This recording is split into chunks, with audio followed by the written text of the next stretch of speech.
Bob was the sunshine. Very set on family. Honest man. He always called me Bright Eyes every time he saw me. Great father, wonderful husband. He loved his grandchildren.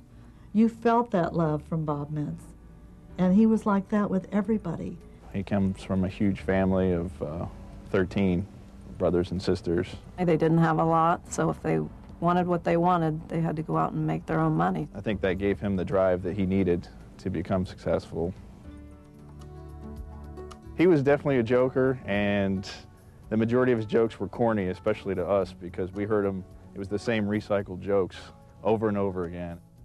First time I met Bob Mintz was early in my career in 1985. He had his own reasons for seeing me, which I found out later. His father had died and left his mother virtually penniless, and he wanted to make sure that his family were going to be okay if anything happened to him. We met for a financial profile. They both told me what was important to them.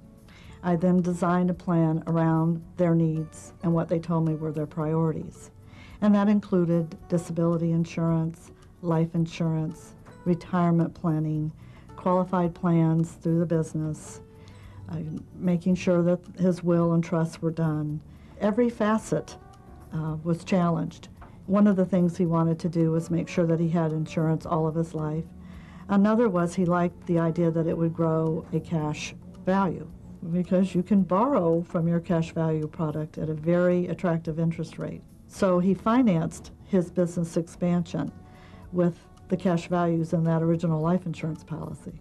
And that is really what catapulted the business into the success that it is now. The day that Bob passed away was just a normal day in our life. He didn't feel well, he stayed home. And my mom and I went into work. He called me about 12:30, and he said, would you come home and straighten my covers up and get me something to drink? So I went home, and he just said he didn't want me to kiss him because he didn't want me to catch what he had. So right there, he thought he had a flu. So I told him I'd make a doctor's appointment. He said, I want to thank you for taking care of me. And I said, you know, you don't have to do that. After that, you know, we didn't hear from Dad the rest of the night, and Mom went home, and she found him dead. I asked him how he was, and then when I touched him, I knew he'd passed away. He passed away in his sleep, bleeding ulcer.